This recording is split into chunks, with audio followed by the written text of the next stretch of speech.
MP মাওলানা হানজালা মাদারীপুরের MP চমৎকার ভাবে কয়েকটা বিষয় তুলে ধরেছেন, স্পিকারের সামনে তুলে ধরেছেন। মাদকের বিরুদ্ধে তিনি কথা বলেছেন। তিনি বলেছেন এলাকার মধ্যে এত বেশি মাদক বেড়ে গেছে, কন্ট্রোল করা যাচ্ছে না, এটা নিষিদ্ধ করে দেওয়া হোক। বিষয়টা তুলে ধরেছেন তিনি। আল্লাহকে কটূক্তি করলে, মুহাম্মদ সাল্লাল্লাহু আলাইহি ওয়াসাল্লামকে কটূক্তি করলে সর্বোচ্চ শাস্তি মৃত্যুদণ্ড দেওয়া হোক তিনি দাবি জানিয়েছেন। ঠিক না? ঠিক বলেন। একজন আলেম হয়ে জাতীয় সংসদে কত সুন্দর সুন্দর কথা বলেছেন। বাংলাদেশের শ্রেষ্ঠ সন্তান, মেধাবী, আইকনিক নেতা উসমান হাদি, শহীদ উসমান হাদির বিচারের ব্যাপারে বলিষ্ঠ কণ্ঠে আওয়াজ তুলেছেন। আমরা কতবার বলেছি যে শহীদ উসমান হাদিকে যারা হত্যা করেছে তার বিচার হওয়া উচিত। সে তো দেশপ্রেমিক ছিল, সে সমস্ত মানুষকে শ্রদ্ধা করেছে, সম্মান করেছে, আলেম ওলামাদেরকে ওয়ার্ন করেছে। বেগম জিয়াকে সে সম্মান করত। ঠিক না ভাই? ঠিক জুড়ে বলেন। আমি তো মনে করি জনাব তারেক রহমানের উচিত যে পরিমাণ সম্মান তিনি বেগম জিয়াকে করেছেন, যে পরিমাণ সম্মান তিনি জিয়াউর রহমান তাকে করেছেন, এতটুকু কৃতজ্ঞতা বোধ থেকে হলেও শহীদ উসমান হাদির হত্যাকারীদের বিচার করা উচিত। সে বিচারের ব্যাপারে তিনি বলিষ্ঠ কণ্ঠে কথা বলেছেন। বড় আফসোস লাগে এ আলেম বলিষ্ঠ কণ্ঠে মাদকের বিরুদ্ধে কথা বলেন, কিন্তু একটা সময় তো ছিল সংসদে গান বাজনা হতো। ঠিক না? ঠিক বলেন। এই জন্য বলি, আমার সামনে যারা বসে আছেন, ইমানদার নেতৃত্ব সমাজে খুব দরকার। নামাজি নেতৃত্ব যদি সমাজে না আসে, আমাদের বাংলাদেশের বর্তমান কাইকুবাদ সাহেব ধর্মমন্ত্রী, তার একটা কথা আমার প্রায় সময় আমি বলি, তিনি দেখলাম সাংবাদিকদেরকে বলতেছেন যে আল্লাহর আইন মানার আগ পর্যন্ত দেশে শান্তি আসবে না। এর চেয়ে সত্য কথা আর কিছু হতে পারে না। দেশের আইন যত আল্লাহর আইন দিয়ে করা না হবে ততদিন পর্যন্ত এই দেশে শান্তি আসতে পারে না। কথা বলতে হবে, ঠিক কিনা বলেন? আপনি দুর্নীতি ঠেকাতে পারবেন না। তো দুর্নীতি আপনি কিভাবে বন্ধ করবেন? আইন করে দুর্নীতি বন্ধ করা যায় না। সিসি ক্যামেরা লাগিয়ে দুর্নীতি বন্ধ করতে পারবেন না। বড় দুঃখের সাথে বলি, জাতীয় সংসদে যে হেডফোন দিয়া সাংসদরা একে অপরের কথা শুনে, সেখানেও নাকি দুর্নীতি হয়েছে। বিল করা হয়েছে, এক একটা হেডফোনের দাম ধরা হয়েছে 14,000 টাকা। তথ্য তালাশ করে দেখা হলো একটা কিনেছে 400 টাকা করে। বলেন আপনার অবস্থাটা কি হয়েছে? বেড়া দিয়েছেন ছাগলে যেন খেত না খায়, বেড়াই খেত খাওয়া শুরু করেছে। এ জাতি যাবে কোথায়? এই জন্য বলি, দুর্নীতি দমন কমিশন করে আপনারা এই দেশ থেকে দুর্নীতি বন্ধ করতে পারবেন না। কথা বলেন, ঠিক না? ঠিক জোরে বলেন। যাদেরকে দায়িত্ব দিবেন এগুলো এক একটা সে বড় দুর্নীতি। কাকে দিয়ে আপনি ঠেকাবেন? পুলিশ দিয়ে ঠেকাবেন? বিগত 54টা বছর বাংলাদেশি ইতিহাস প্রমাণ করেছে সবচাইতে নিকৃষ্টতম শয়তানি করেছে পুলিশ প্রশাসন। মানুষ গুম করা, খুন করা, টর্চার করা, রিমান্ডের নির্যাতন চালানো, চোখ উপড়িয়ে ফেলা, এই সমস্ত কাজ কারা করেছে? পুলিশ প্রশাসন করেছে। এদের প্রতি মানুষের এমন ঘৃণা তৈরি হয়েছিল, ইন্টারিম গভর্নমেন্ট এদের পোশাক বদলাই দিতে বাধ্য হয়েছে। পোশাক বদলাইলে কি চরিত্র বদলায় যায়? কি বলেন আপনারা? পোশাক চেঞ্জ করলে কি চরিত্র চেঞ্জ হয়ে যায়? না, চেঞ্জ হয় না। এই জন্য আধ্যাত্মিকভাবে জাতিকে গড়ে তুলতে হয়, যে কাজটি 1000 বছর আগে মুহাম্মদ রাসূলুল্লাহ সাল্লাল্লাহু আলাইহি সাল্লাম করতে সক্ষম হয়েছে। এমন একটা জাতি গঠন করতে সক্ষম হয়েছিলেন, তাদেরকে এনএসআই দিয়ে পাহারা দেওয়ার প্রয়োজন হয় না, ডিবি দিয়ে পাহারা দিতে হয় নাই। এক একজন সাহাবী নিজেই নিজের পাহারাদার হয়েছে। কেউ যদি নিজে কোনো অন্যায় করে ফেলেছে, হুজুরের সামনে এসে কান্না করে দিয়েছে। হুজুরের সামনে এসে বারবার বলেছে, তাহহিরনি ইয়া রাসূলুল্লাহ, হে আল্লাহর নবী, আমি তো গুনাহ করে দেহ না পাক বানিয়ে ফেলেছি, আপনি আমারে পাক বানিয়ে দেন। সেটা হচ্ছে আত্মশুদ্ধি। মানুষের অন্তরে পরকালের ভয় থাকতে হবে, কবর আযাবের ভয় থাকতে হবে, সুয়াল জবাব সম্পর্কে অবগত হতে হবে। দিন শেষে, বেলা শেষে আমার রবের সামনে একাকী দাঁড়াতে হবে। আমার সন্তান আমার অপকর্মের ভার বহন করবে না। আপনার এক বাক্যে জবাব দিয়ে বলেন তো, আমার সন্তানকে আমার পাপের বোঝা বহন করবে? একটু জোরে বলেন। আরে বাবা, পাপের বোঝা তো ভালো, পরকালে আপনার আযাব নেবে দূরের কথা। দুনিয়াতে কয়েকদিন আগে দেখেছি, সরকারি এক বড় কর্মকর্তা, এনবিআর এর কর্মকর্তা, সেই কর্মকর্তার ছেলেকে পুলিশ গ্রেফতার করেছে। ছেলেকে গ্রেফতার করার পরে প্রিজন ভ্যান থেকে ছেলে সাংবাদিককে ডেকে ডেকে বলছে যে আমার বাবা যদি দুর্নীতি করে থাকে তাহলে বাবাকে অ্যারেস্ট করবে, আমার অ্যারেস্ট করলো কেন? কথা বুঝতে পেরেছেন? কথা বুঝেন নাই মনে হয়। ছেলে প্রিজন ভ্যান থেকে বাবার দুর্নীতির দায় ছেলে নেবে না।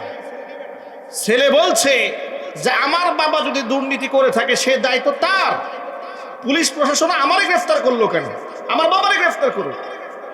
ভাইরা, যারা দুর্নীতি করেন, যারা সুদ খান, ঘুষ খান, যারা ফাইল আটকায় টাকা নেন, একটু সবক গ্রহণ করেন এখান থেকে। সামান্যতম পুলিশ প্রশাসন গ্রেফতার করেছে, এতেই সন্তান আপনার দায়ভার নেবে না।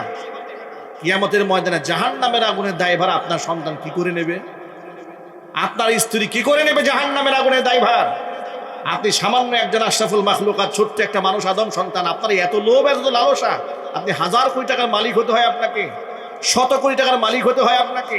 আপনি যা ইনকাম করেছেন আপনার 14 গোষ্ঠী খেয়েও তো শেষ করতে পারবেন। ঠিক না বেরিক যদি বলেন? গত সরকারের আমলে শুনেছি 28 লক্ষ কোটি টাকা দেশ থেকে বিদেশ পাচার হয়ে গেছে। 28 লক্ষ কোটি টাকা। কল্পনা করা যায়? আমরা নাকি গরিব দেশের মানুষ। এই দেশে যদি 28 লক্ষ কোটি টাকা দেশের মাটির মধ্যে পড়তো, এই মাটি সোনা হয়ে যেত। ঠিক না বেরিক বলেন? আজকে আমাদের ভোগান্তি, ঢাকা থেকে গাজীপুর আসতে ঘন্টার পর ঘন্টা লেগে যায়। আমি জাজর থেকে বুটবাজারে মাহফিল করতে আসবো, আমার চিন্তা করতে হয়েছে, প্ল্যান করতে হয়েছে আমি কেমনে যাব। আমাকে 2 কিলো রাস্তা আসতে আমাকে 6 বার কল্পনা করতে হয় আমি কোন রাস্তায় ঢুকলে আমি ব্লক খাবো না। সেই ভিতর দিয়ে ঢুকে ঢুকে ঢুকে ঢুকে এখানে আসতে হয়েছে, পুরো রাস্তা ব্লক। রাস্তাঘাটে প্রতিনিয়ত অ্যাক্সিডেন্ট হচ্ছে, অসংখ্য মানুষ মারা যাচ্ছে। গাজীপুর চৌরাস্তাতে আজকে ভয়ঙ্কর অ্যাক্সিডেন্ট হয়েছে, এমন বিভৎস অ্যাক্সিডেন্ট হচ্ছে, মানুষ রাস্তায় খুন হচ্ছে। কেন এরকম হচ্ছে? চিটাগাং গেলাম ওই দিন মাহফিল করতে, আসার পথে লম্বা জ্যাম, 6 ঘন্টার পথ 12 ঘন্টায় শেষ হচ্ছে না। মানুষের জীবনের মূল্যবান সময় চলে যাচ্ছে, ব্রেন ড্যামেজ হয়ে যাচ্ছে, হায়াত কমে যাচ্ছে, তার লাঞ্চ নষ্ট হয়ে যাচ্ছে, ফুসফুস নষ্ট হয়ে যাচ্ছে, জীবনটা শেষ হয়ে যাচ্ছে রাস্তাঘাটে। এই অনিয়ম, এই জাতিকে কি করে আপনি সারাবেন কলিজার মধ্যে আল্লাহর ভয় না থাকলে? কথা ঠিক না বেরিক বলে? আমার প্রিয় বন্ধুগণের জন্য বলি, 1500 বছর আগে বিশ্বনবী মুহাম্মদ রাসূলুল্লাহ সাল্লাল্লাহু আলাইহি ওয়াসাল্লাম যে পদক্ষেপ গ্রহণ করেছিলেন, মানুষকে আধ্যাত্মিকভাবে পবিত্র যদি না বানানো যায় তাহলে এই মানুষগুলোকে ভালো বানানো যাবে না। এই জন্য কোরআন বলেছে কদ আফলাহা মান যাক্কাহা, ওই ব্যক্তি সফল যেই ব্যক্তি নিজেকে আত্মশুদ্ধি করে নিয়েছে। যদি বলেন সুবহানাল্লাহ। এবার আপনারা এক বাক্যে বলেন, রবের সামনে দাঁড়াতে হবে কিনা? আল্লাহর সামনে দাঁড়াতে হবে না?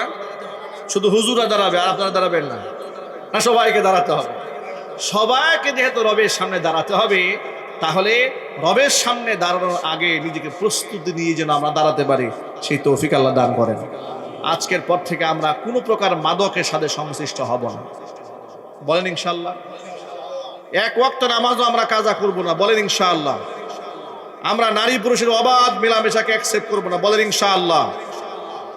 আমরা দুর্নীতিকে গ্রহণ করব না। বলেন ইনশাআল্লাহ। দুর্নীতিকে না করতে হবে, দুর্নীতিকে একদম 0 টলারেন্সে নিয়ে আসতে হবে। জাতিকে গড়ে তুলতে গেলে মনের মধ্যে আল্লাহর ভয় দিতে হবে। আর এই জন্য একটা কাজ করতে হবে, আমি সরকারের অনেক ভালো কাজের প্রশংসা করি, অন্যায় করলে প্রতিবাদ জানাই, এটা আমার তবিয়ত। আওয়ামী লীগের সময় আমি আওয়ামী লীগের ভালো কাজ যা ছিল প্রশংসা করেছি, যখন ইসলাম বিরোধী কর্মকাণ্ড করেছে বজ্র কণ্ঠে প্রতিবাদ জানিয়েছে। প্রতিবাদ সহ্য করতে না পেরে 6টা মামলার আসামি বানিয়েছে আমাকে, মসজিদ থেকে তাড়িয়ে দিয়েছে, বাসা থেকে বের করে দিয়েছে, জেলখানা নিয়েছে, রিমান্ডে নিয়েছে, কত প্রকারের অত্যাচার করেছে তার সাক্ষী আপনারা নিজেরাই। ঠিক না ঠিক জুড়ে বলেন? সেই ইতিহাস, পুরাতন ইতিহাস নতুন করে টানতে চাই না। বর্তমান সরকারে অনেক ভালো ভালো দিক রয়েছে, এগুলাকে আমরা প্রশংসা করি, আমরা অ্যাপ্রিসিয়েট করি। মাননীয় ধর্মমন্ত্রীর প্রশংসা করেছি, জনাব তারেক রহমান আলেম আমাদেরকে ডেকে পরামর্শ নিয়েছেন, প্রশংসা করেছি। ঈদের দিনে তার বাড়িতে আলেমদেরকে দাওয়াত দিয়েছেন, আমাদেরকেও কার্ড দিয়ে দাওয়াত দিয়েছেন, আমরা প্রশংসা করেছি যে আলেমদেরকে তিনি মহব্বত করেন, শ্রদ্ধা করেন, সম্মান করেন। এই ভালো ভালো দিকের পাশাপাশি তাকে একটু সতর্ক থাকতে হবে, তার মন্ত্রী পরিষদের মধ্যে কিন্তু 2-1টা হুতুম পেশা আছে। বরবাদ গুলিস্তান কে লিয়ে এক হি উল্লু কাফি। ঠিক না? ফুল বাগান ধ্বংস করার জন্য একটা হুতুম পেশা যথেষ্ট। बर्बाद गुलिस्तान के लिए एक ही उल्लू काफी है। गुलिस्तान की हार शक पे उल्लू बैठे हैं, ফের আঞ্জামে গুলিস্তা কিয়া হবে। ডালে ডালে যদি হুতুম পেঁচা বসে তাহলে বাগানের অবস্থাটা কি হবে?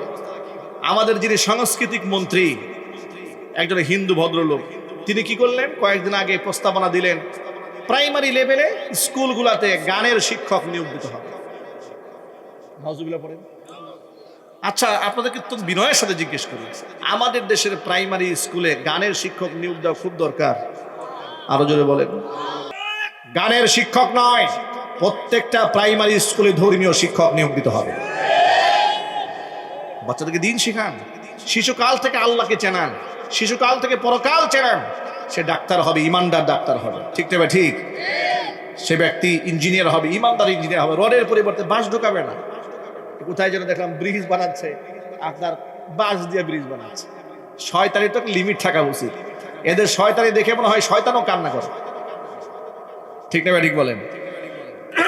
সুতরাং আমরা এই ব্যাপারগুলোতে সরকারকে বলবো, এই যে সাংস্কৃতিক মন্ত্রী যে প্রস্তাব দিয়েছে তা শুধু প্রত্যাখ্যানই করবেন না, এর তীব্র নিন্দা জানাবেন।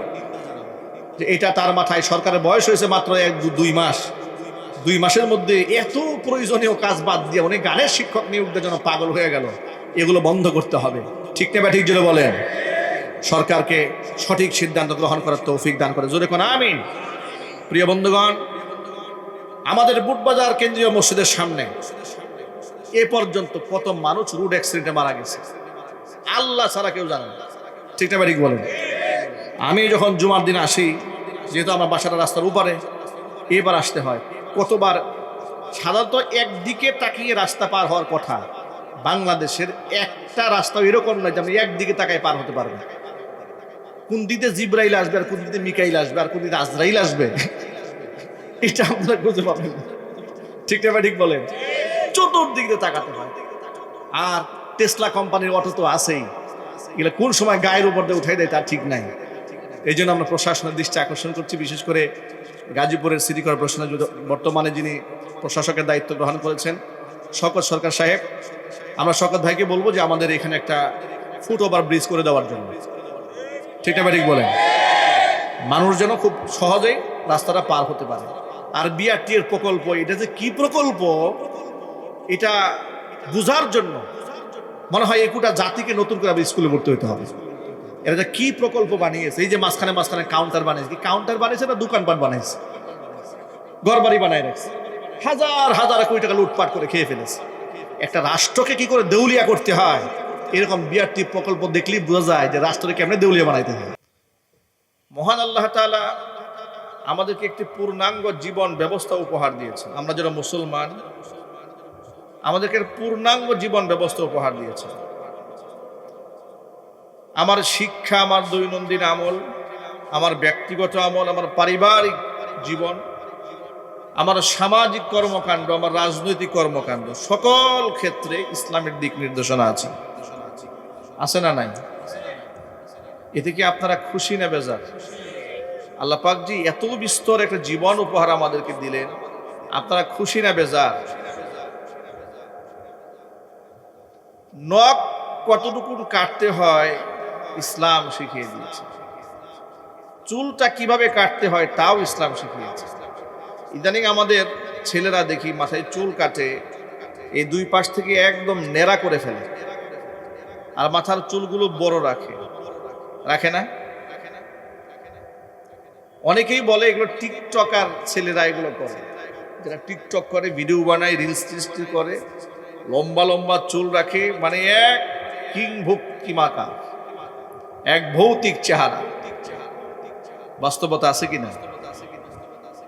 এখন এই যে চুল নতুন করে রাখা হলো আর টিকটক শুরু হলো এই প্রজন্মের কাছে, কিন্তু এই চুলের ব্যাপারে 1500 বছর আগে নবী করিম সাল্লাল্লাহু আলাইহি ওয়াসাল্লাম স্পষ্ট করে বলেছেন, সাহাবায়ে কেরাম বলেছেন, নাহানা রাসূলুল্লাহি সাল্লাল্লাহু আলাইহি ওয়াসাল্লাম আনিল কুজাতি, আল্লাহ নবী আমাদেরকে কুজা করতে নিষেধ করেছেন।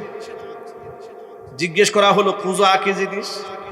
কুজা মানে হচ্ছে মাথার চুলের কিয়দাংশ কেটে আর কিয়দাংশ লম্বা করে রাখা, এটাকে কুজা বলা হয়। অথচ সেই হারাম কাজটা আজকে সমাজে কত ছেলেরা করছে, হর হামেশা করে যাচ্ছে। মানে চুলটা কি করে কাটতে হয় তার দিক নির্দেশনা ইসলাম দিয়েছে। একেবারে আদনাওয়াল, আপনি টয়লেটে যাচ্ছেন, বাথরুমে ঢুকছেন, আপনি কোন পা দিয়ে ঢুকবেন আপনারা বলেন তো, একটু জোরে বলুন। আপনারা মনে মনে ভাবছেন হুজুর আপনি আমাদেরকে মক্তবের পড়া পড়াচ্ছেন। ইসলাম দেখুন, সালমান ফারসি রাদিয়াল্লাহু তাআলা আনহু এত বড় সাহাবী, তাকে উপহাস করে, ঠাট্টা করে, বিদ্রূপ করে এক অমুসলিম বলে, মুহাম্মদ সাল্লাল্লাহু আলাইহি ওয়াসাল্লাম তোমাদেরকে শিখায় তোমরা কিভাবে বাথরুমে যাবে, কিভাবে তোমরা বাথরুমে বের হবে, এরকম একটা হালকা জিনিস তোমাদের নবী তোমাদেরকে শেখায়। এই উপহাসটাকে তিনি গর্বের সাথে গ্রহণ করে তিনি কি জবাব দিলেন? তিনি বললেন, হ্যাঁ, আমাদের নবী তো আমাদের পিতার আসনে বসেছেন, বাবা যেমন তার সন্তানকে হাতে খড়ি করে একটু একটু হাঁটতে শেখায়, বাবা যেমন তার সন্তানকে হাঁটতে শেখায়, আমাদের নবী আমাদেরকে শেখায় আমরা সন্তান হিসেবে কোন পা দিয়ে বাথরুমে ঢুকবার, কোন পা দিয়ে বের হবো, তাও আমাদের নবী আমাদেরকে শিখিয়ে দেয়। উপহাসের কথাটাকে তিনি উপহাসের জায়গায় রাখেন নাই, গৌরব হিসেবে গ্রহণ করেছে। চিৎকার দিয়ে বলেন সুবহানাল্লাহ। মানে একটুখানি বোঝার চেষ্টা করুন যে আমি কোন পা দিয়ে বাথরুমে ঢুকছি, বাম পা দিয়ে, বের হবো কোন পা দিয়ে, ডান পা দিয়ে। আপনার জবাবে বলুন তো, মসজিদে ঢুকার সময় কোন পা দিয়ে ঢুকতে হয়, ডান পা দিয়ে, বের হতে হয় কোন পা দিয়ে, বাম পা দিয়ে বের হতে হয়। খাবার সামনে এসেছে, আমার গোটা জীবনটা যে ইবাদত, তার কয়েকটা এক্সাম্পল। খাবার সামনে এলো, আপনি দোয়া পড়তে শুরু করলেন, আল্লাহুম্মা বারিক লানা ফি মা রাযাকতানা ওয়া কিনা আযাবান নার। খাবার সামনে আসার আগেই আপনি আল্লাহুম্মা বারিক লানা ফি মা রাযাকতানা, যে রিজিক আল্লাহ দিয়েছ আল্লাহ তুমি এর মধ্যে বারাকা দান করো, ওয়া কিনা আযাবান নার, হে আল্লাহ জাহান্নামের আগুন থেকে আমাদেরকে রক্ষা করো। আপনি দোয়া পড়ে নিয়েছেন, খাবারে হাত দিচ্ছেন বিসমিল্লাহ বলে, বিসমিল্লাহি ওয়া আলা বারাকাতিল্লাহ, আল্লাহর বরকতের উপরে আল্লাহর নাম নিয়ে খানা শুরু করলেন। এবার বলুন তো, তৃপ্ত করে দেওয়ার মালিককে? আপনি বিসমিল্লাহ পড়তে ভুলে গেছেন, খাবারের মাঝখানে মনে পড়েছে, তখন কি পড়তে হয়?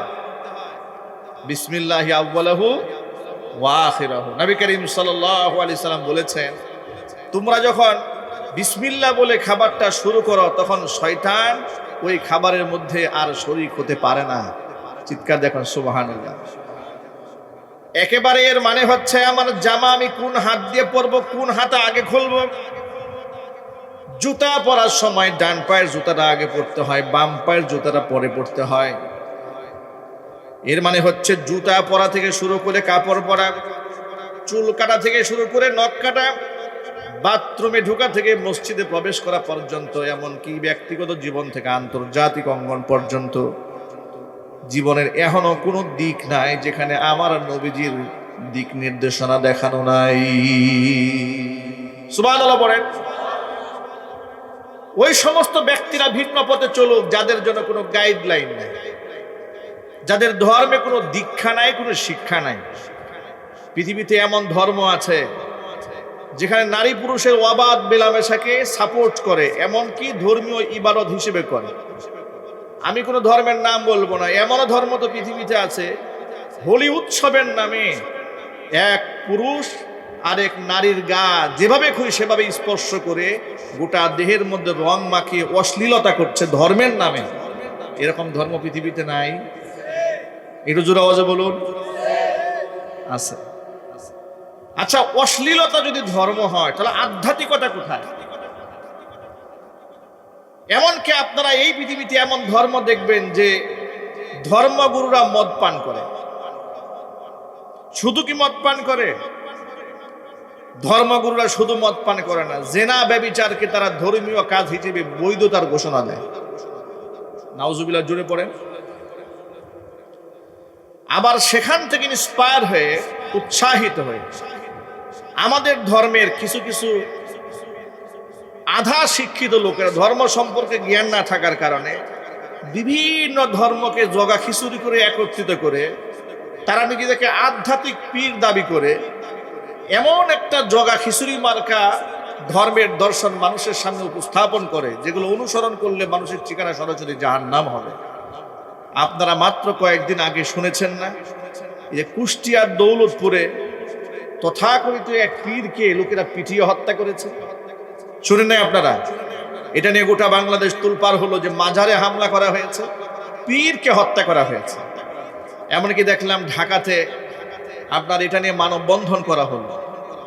যাকে পীর বলা হয়েছে, যে পীরকে হত্যা করা হয়েছে, যে যাকে বলা হলো, যার ব্যাপারে যে মাজারে হামলা করা হয়েছে, আমি একটু ব্যক্তিগতভাবে তথ্য তালাশ করতে চেষ্টা করলাম যে তিনি কেমন পীর।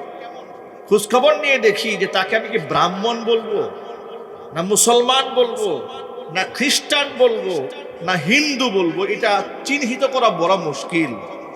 এমনকি এক সাংবাদিক তার এক ভক্তকে জিজ্ঞেস করছে তিনি কোন ধর্মের ছিলেন। কেমন পীর, যা ধর্ম সম্পর্কে মুরিদরাও জানে না। মুরিদকে জিজ্ঞেস করা হলো তিনি কোন ধর্মের ছিলেন, তিনি বললেন মনে হয় মুসলমান ছিলেন। কথা বুঝতে পেরেছেন? পীরের মুরিদ বলে মনে হয় পীর সাহেব মুসলমান ছিলেন। এখন আপনারা বলবেন কেন এই সংশয় সৃষ্টি হলো? কারণ এই পীর সাহেব যে খানকা তৈরি করেছে, খানকার উপরে যে গম্বুজটা বানিয়েছে, গম্বুজের উপরে খ্রিস্টানদের ক্রুশ চিহ্ন দেওয়া, সেই দিক থেকে মনে হয় তিনি খ্রিস্টান ধর্মের অবলম্বী। পক্ষান্তরে তার রুমের মধ্যে ঢুকে দেখা গেল খানকার ভিতরে বিরাট বড় মূর্তি বানানো, সেই দৃষ্টিকোণ থেকে মনে হয় সে হিন্দু। নামের শুরুতে লাগিয়েছে শ্রী, সেই দৃষ্টিকোণ থেকে মনে হচ্ছে সেই ব্যক্তি হিন্দু। আরো জঘন্যতম কাজ হচ্ছে, সেই ব্যক্তি পাবলিককে ধোঁকা দিয়ে, মানুষ এত জাহেল কি করে হয়? ঘুম থেকে যখন সে উঠে 4-5 জন মহিলা তার হাত এবং পা দুধ দিয়ে ধৌত করে দেয়, এবং সেই যে পা ধোয়া দুধ, হাত ধোয়া দুধ, শরীর অঙ্গ প্রত্যঙ্গ ধুয়ে যে দুধটা পড়ে, সেটা এলাকার 50 থেকে 100 থেকে 20-30 জন মহিলা তার শরীর ধৌত করা দুধকে পান করে। এমনকি সেই ইসলাম সম্পর্কে, কোরআন সম্পর্কে এত বাজে বাজে কথা বলেছে, এক পর্যায়ে এসে এমন কথা বলেছে, কোরআন যে লিখেছে সে মূর্খ, কোরআন যে পড়ে সে আরো মূর্খ। মানুষের তো ধৈর্যের একটা স্কেল আছে, সীমা আছে। আপনার বাক স্বাধীনতা আছে বলে আপনি যাচ্ছে তাই বলতে পারবেন না, ঠিক না? ঠিক জুড়ে বলে। আপনাদেরকে মজার একটা তথ্য শোনাই। বাক স্বাধীনতার দোহাই দিয়ে এই বাংলাদেশে আল্লাহর নবীকে গালি দেওয়া হয়েছে। উম্মুল মুমিনিন মা আয়েশা রাদিয়াল্লাহু তাআলা আনহাকে কটাক্ষ করা হয়েছে, মা খাদিজা রাদিয়াল্লাহু তাআলা আনহার ব্যাপারে বাজে কথা বলা হয়েছে, এমনকি আল্লাহ সম্পর্কে বাজে কথা বলা হয়েছে। আলেম ওলামারা যখন প্রতিবাদ জানায়, তখন এই দেশের তথাকথিত বামপন্থী আর রামপন্থীরা বলে এগুলা হচ্ছে মুক্তমনা সাংবাদিকতা, মুক্তমনা লেখিকা, মুক্তমনা লেখক, মুক্তমনা গবেষক। নাউজুবিল্লাহ পড়েন। এর মানে আপনি আল্লাহরে গালি দেন তো মুক্তমনা হয়ে যাবেন, রসুলকে গালি দেন আপনি স্বাধীন চেতা হয়ে যাবেন। আচ্ছা, পৃথিবীতে বাক স্বাধীনতার নামে তারা যে স্বেচ্ছাচারিতাকে স্বাধীনতা হিসেবে ঘোষণা করে, এমন স্বাধীনতা পৃথিবীর কি কোনো দেশে আছে? জোরাওয়াজ বলেন আছে? যে এই সমস্ত বাম এবং রামেরা সাধারণত তারা ভারতের সাম্রাজ্যবাদী কট্টরপন্থী হিন্দু, তাদের গোলামি করে, দাসত্ব করে, হিন্দুত্ববাদের পক্ষে সবসময় কলম ধরে। আমি ওই সমস্ত গোলামদেরকে বলতে চাই, তোমরা একটু ভারতের মাটিতে গিয়া, সেখানে গিয়া তোমরা মূর্তির বিরুদ্ধে একটু সমালোচনা করে দেখো তো, সাহস আছে কতটুকু দেখি। সমালোচনা করবে দূরের কথা, সেখানে মুসলমানরা আপন ধর্ম পালন করতে গিয়া মৃত্যুর সম্মুখীন হয়। শরীরভাবে বর্ষবরণটা কি করে করব বা আছে কিনা, এটা ইসলামের দিক নির্দেশনা দেওয়া নাই। জোরে বলেন নাই? এবার তাহলে শুনুন, নবী করিম সাল্লাল্লাহু আলাইহি ওয়াসাল্লাম হিজরত করে যখন মক্কা ছেড়ে মদিনায় গেলেন, মদিনায় যাওয়ার পরে দেখতে পেলেন মদিনাবাসী বছরের 2টা দিনকে তারা রাষ্ট্রীয়ভাবে উদযাপন করে। একটি দিনের নাম হচ্ছে নওরোজ, আরেকটি দিবসের নাম হচ্ছে মেহেরজান। নওরোজ মানে কি? নয়া রোজ, নয়া দিন মানে, অর্থাৎ বসন্তের প্রথম দিনে তারা এটাকে রাষ্ট্রীয়ভাবে উদযাপন করত। এবং এই যে কালচার, আনন্দ উৎসব, এটা 3000 বছর আগে থেকে চলে এসেছে। হুজুর জিজ্ঞেস করলেন এটা কিসের দিন? বলে আমরা পূর্বপুরুষ থেকে রাষ্ট্রীয়ভাবে দেশে সবাই মিলে এই দিকটা আমোদ প্রমোদ করি। আরেকটা দিন আছে মেহেরজান। মেহেরজান মানে আন্তরিকতার দিবস। আমরা একে অপরকে আপ্যায়ন করি, ভালোবাসার আদান প্রদান করি, একটু আমরা মেহমানদারি করাই, খাবার দাবার খাই, ভালো পোশাক আশাক করি, এই কাজগুলো আমরা করি। নবী করিম সাল্লাল্লাহু আলাইহি সাল্লাম বললেন নওরোজ এবং মেহেরজানের চেয়ে উত্তম দুটি দিন আল্লাহ তোমাদেরকে দান করেছেন। দিনের নাম হচ্ছে ঈদ উল ফিতর, আরেকটি দিনের নাম হচ্ছে ঈদ উল আদহা। সুবহানাল্লাহ বলেন। অনইসলামিক কালচারটাকে যদি ইসলাম ধারণ করত, তাহলে নওরোজ আর মেহেরজানের পরিবর্তে তো আমার এই নতুন করে ঈদ উল ফিতর আর ঈদ উল আদহার কোনো প্রয়োজন ছিল না। এর দ্বারা স্পষ্ট প্রমাণ হয় যদি সেটা অন্য ধর্মের কালচার হয় তাহলে সেটা ইসলাম অ্যাকসেপ্ট করে না। আমি কি কথা বোঝাতে পেরেছি? এবার ইসলামের একটা মৌলিক জ্ঞান সম্পর্কে আপনাদেরকে ধারণা দিতে মনে রাখবেন। যদি সামাজিক কোনো কৃষ্টি কালচার ইসলামের মৌলিকত্বের বিরুদ্ধে না যায়, ইসলামের হালাল হারাম বৈধ অবৈধের তো গণ্ডি আছে, জায়েজ না জায়েজ বৈধ অবৈধের সীমারেখা আছে না ভাই? কথা বলেন, আছে না? এটা জায়েজ, এটা না জায়েজ। একটু জোরে আওয়াজে বলেন তো ভাই, সুদ খাওয়া হালাল না হারাম? ঘুষ খাওয়া হালাল না হারাম? জেনা ব্যভিচার করা হালাল না হারাম? চুরি করা হালাল না হারাম? মানুষের সাথে প্রতারণা করা হালাল না হারাম? মানুষ খুন করা হালাল না হারাম? ধোঁকা দেওয়া হালাল না হারাম? গীবত শিকায়াত করা হালাল না হারাম? হিংসা করা হালাল না হারাম? গান বাজনা করা হালাল না হারাম? বেপর্দায় চলাফেরা করা হালাল না হারাম? এই যে দেখেছেন আপনার সাধারণ মানুষ এতগুলা গণ্ডি সব জেনে ফেলেন। মারহাবা বলেন। সাধারণ মানুষ এই ইসলামের সীমারেখা আপনারা বুঝে ফেলেছেন। এবার শুনেন, ইসলামের সীমারেখায় যে হারাম যা বলা হলো, এখন এই ধরনের কোনো কাজ যদি সামাজিক কালচার হিসেবে প্রতিষ্ঠিত না থাকে, বৈধ কাজ যদি হয়, যেমন আমাদের দেশের কৃষকেরা ধান কাটতে গিয়া আপনারা এই যে মই দিয়ে ক্ষেত পরিষ্কার করছে, বোঝা বহন করার জন্য মাথার মধ্যে বাঁশের এক ধরনের ক্যাপ ব্যবহার করছে, চা পাতা তোলার জন্য পিঠের মধ্যে ঝুড়ি ব্যবহার করছে, আছে না? আছে না ভাই? এখন আপনি বলবেন এটা কি হালাল না হারাম? এগুলা কি হারাম? না, এগুলা সংস্কৃতি। এগুলা গড়ে উঠেছে এই কালচার যেটা ইসলামের সঠিক যে দিক নির্দেশনা, হালাল এবং হারাম বৈধতার যে সীমারেখা, এটা ক্রস করে নাই। এই জন্য আপনি এই বৈধ কাজকে অবৈধ করতে পারবেন না, আপনার জন্য এটা বৈধ, কোনো অসুবিধা নেই। কিন্তু এবার আপনারা বলেন, এই যে পহেলা বৈশাখ নামক যে দিবসটা শুরু হয়েছে বাংলাদেশে, এটা প্রথম যখন শুরু হয়েছিল মোগল সম্রাটের আমলে, মোগল সম্রাটের আমলে এটা মুসলমানরাই সৃষ্টি করেছে। কিন্তু মুসলমানরা তো এভাবে সৃষ্টি করে নাই যেভাবে বর্তমানে চলছে। তখন কিভাবে চলেছে? তখন এটা চলেছে, এটা গরিব কৃষকদের কাছ থেকে খাজনা ওঠানোর জন্য এই দিনটাকে নির্ধারণ করা হয়েছিল। এই দিনে সম্রাট নবাব সিরাজ তিনি খাজনা উঠাতেন। কি উঠাতেন জোরে বলেন? কৃষকদের কাছে খাজনা নিতেন। পরবর্তীতে আমাদের এই উপমহাদেশে, ভারত উপমহাদেশে কি হয়েছে?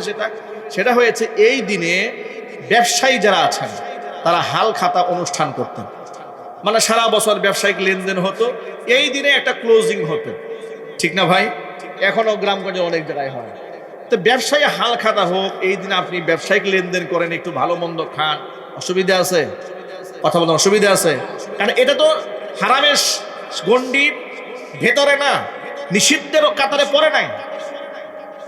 আর এভাবেই চলে আসতেছিল, এমনকি 90-এর দশক পর্যন্ত এভাবেই চলে এসেছে। এমনকি আমাদের বাংলাদেশে চারুকলা থেকে যে মিছিলটা বের হয়, এটা প্রথমে এটার নাম ছিল আনন্দ শোভাযাত্রার নাম ছিল। কি নাম ছিল ভাই? আনন্দ শোভাযাত্রা। লোকেরা বলতো যে বছরের প্রথম দিন আমরা একটা আনন্দ মিছিল করি, বছরের প্রথম দিন ইত্যাদি। হঠাৎ করে 1996 সালে নাম পরিবর্তন করে নাম দেওয়া হলো মঙ্গল শোভাযাত্রা। আর এই মঙ্গল শোভাযাত্রাকে কেন্দ্র করে সামনে আনানো হুতুম পেঁচার মূর্তি, এরপরে ঘোড়ার মূর্তি, পেঁচার মূর্তি, হাতির মূর্তি, গাধার মূর্তি সামনে আনা হলো। এখন আপনাদেরকে প্রশ্ন করতে চাই, আপনারা জবাব দেন, মূর্তি আমাদের আকীদার সাথে যায়, আদর্শের সাথে যায়, কালচারের সাথে যায়, চেতনার সাথে যায়। কিন্তু আপনি বাঙালি চেতনার নামে 90 থেকে 92 ভাগ মুসলিম অধ্যুষিত এই দেশে গোটা জাতির উপরে বাঙালি সংস্কৃতির নামে হঠাৎ করে মূর্তি সংস্কৃতি আপনি চাপিয়ে দিলেন। আবার এই সংস্কৃতি চাপিয়ে দেওয়া হয়েছে, এর একটা প্রমাণ্য চিত্র আপনাদেরকে দেই।